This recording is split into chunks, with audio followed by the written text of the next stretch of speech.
Hi friends and new friends, I'm Tao of Satoshi, and you're watching Cash Alternative TV. Well, today I want to discuss a podcast by The Crypto Show where they hosted Erik Voorhees. Erik Voorhees is the founder of Coinapult, and he's also running ShapeShift.io, and he dropped by The Crypto Show to discuss some shortcomings in Bitcoin, which we will examine here. For those of you who aren't familiar with Bitcoin, it is the first digital currency and is the one that Dash has borrowed code from and improved upon. To understand how Dash improves on Bitcoin, let's get to the podcast. The first thing Erik mentions is that there is congestion on the Bitcoin blockchain, and this leads to an environment where money talks and to less flexibility.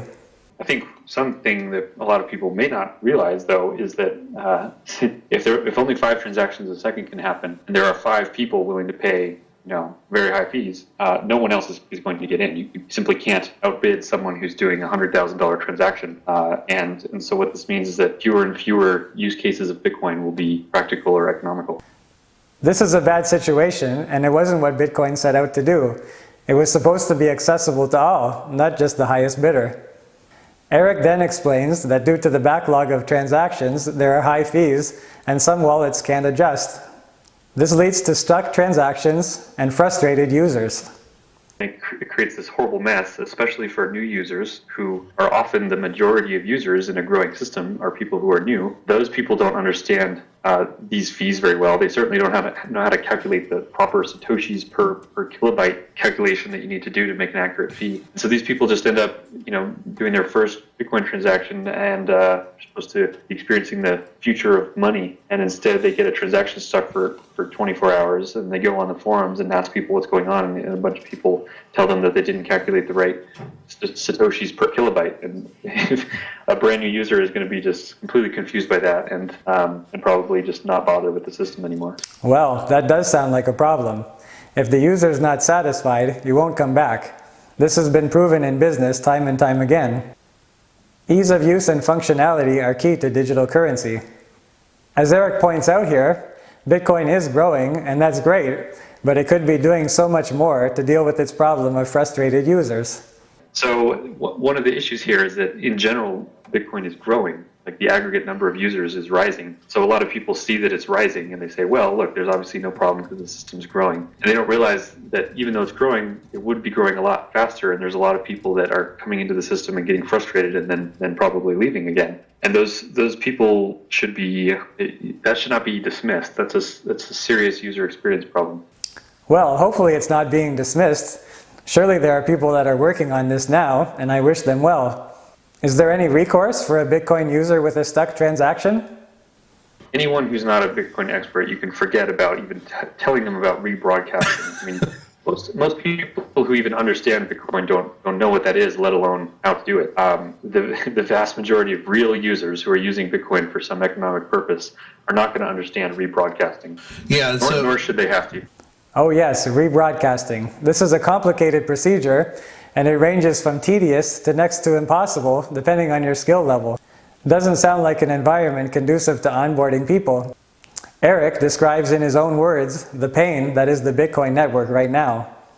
Let me mention an anecdote from my own experience that I wrote about in the article, which was that several months ago I had some friends over for a band party for Civilization 6, and one of the people didn't have a copy of it. So since Steam takes a Bitcoin, I offered to get the game, and I paid it. And we all sat around waiting for the Bitcoin confirmation to happen so that the game could be bought. And it took over like 20 minutes or something. Nothing was happening. So ultimately, I had to pull out a credit card, rebuy the game again, because we were going to sit around all afternoon waiting to get the launch. We had no degree of certainty when it would happen. So you had to resort to a legacy financial instrument, and that's... Yeah, I mean, how embarrassing is that? To have to, after trying to pay for something with Bitcoin, having to go back to a credit card because that will be more reliable.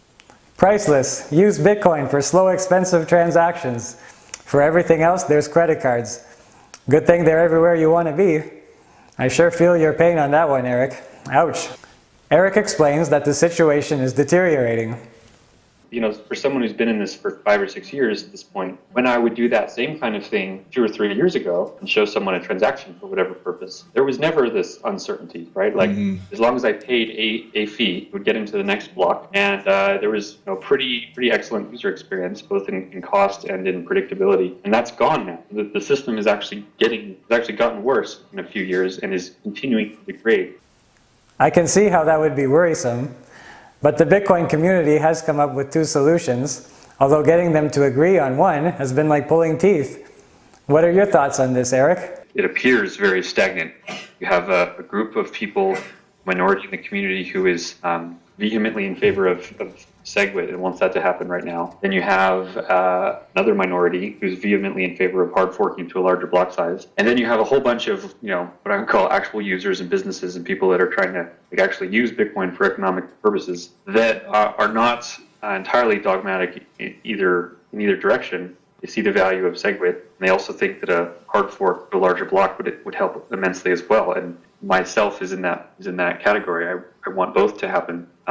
And since everyone in the community has the ultimate goal of having Bitcoin scale more, like no one's opposed to scaling, it's amazing that there has been an inability of these sides to even have the interest in compromising or working together. It is important to get consensus among a community of users in order to move on. I hope that Bitcoiners put their differences aside and move forward with a plan. Getting the different perspectives and interests to agree on a way forward is proving to be a challenge, especially when you have people that don't seem to be interested in coming to a compromise at all. Everyone has self-interest, and everyone has opinions and perspectives on this.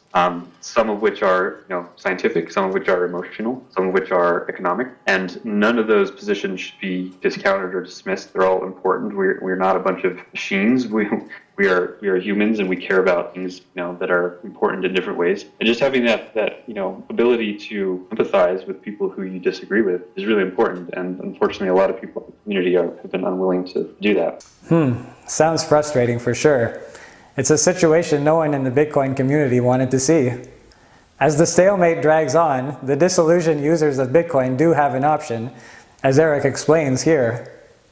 If Bitcoin can only cater to a small subset of use, then the rest of the use that's not being met by Bitcoin is going to go onto some other network, right? Either it'll stay with the status quo, or it'll find a new cryptocurrency comes along. And then the risk there is that if another cryptocurrency comes along, it doesn't have this scaling problem. So if more and more transactions move over to a competitor, at some point the value that their system surpasses Bitcoin. Then someone holding value in Bitcoin is faced with the choice, like, okay, that other system growing faster, has more prices been rising. Why am I holding this one thing that was cool in 12 but hasn't kept up with demand and service? That's an excellent point, and I'm happy to say that yes, there is a network which fulfills this vision of a unified community, ease of use, and low transaction fees. It has a solid plan to scale, and it doesn't rely on any third-party funding. That network is Dash. I will start with Dash's innovations. Right now, Dash has instant confirming transactions, optional privacy, decentralized governance and funding, and a top-notch unified community. We can achieve our technology innovations with a unique feature that Dash pioneered. Erik knows what it is. So the way you get real scale, millions of transactions happening all the time, is through layer 2 solutions. And most people agree about that, but those solutions aren't available yet. They're still a couple of years out. In Bitcoin, yes, but in Dash, we already have a second-tier masternode network, which are incentivized, collateralized nodes. They enable private send, instant send, voting, and the soon-to-be-released Evolution coming out later on this year. Evolution in particular should interest Erik, as it has a way to scale to Visa and MasterCard levels without introducing high fees.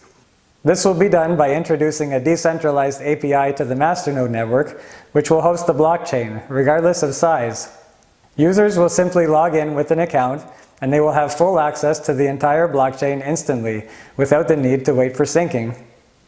This enables a full copy of the blockchain to be available instantly from all corners of the world in a decentralized way. It also allows the blockchain to scale indefinitely, and because there's always going to be lots of room, the fees can be kept low. It's a very elegant solution, and it's made possible due to Dash's masternode network. The masternodes have an incentive through Dash's block reward payout to maintain a high-quality operation, as the price of Dash will certainly appreciate with new adoption. Let's go back to Bitcoin for a minute. What does Erik feel that Bitcoin's influencers could do differently to move forward as a cohesive unit?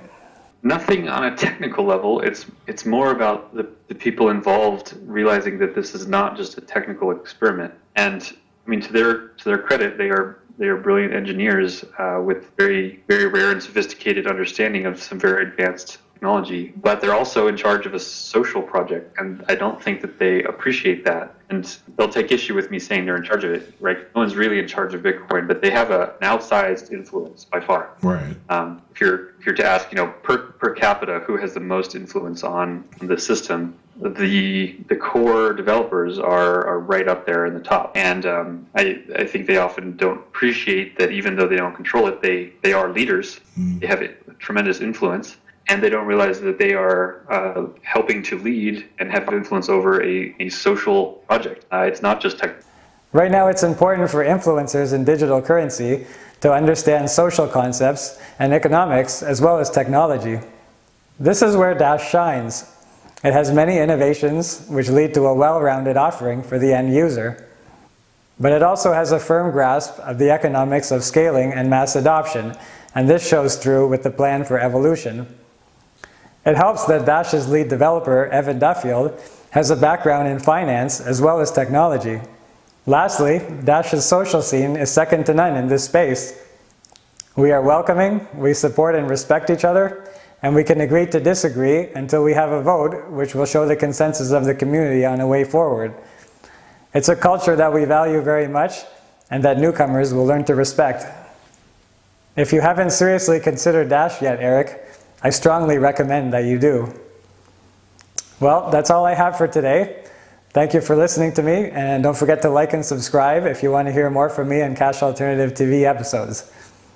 Until next time, remember, Dash is a digital alternative to cash. Thanks for watching. Bye now.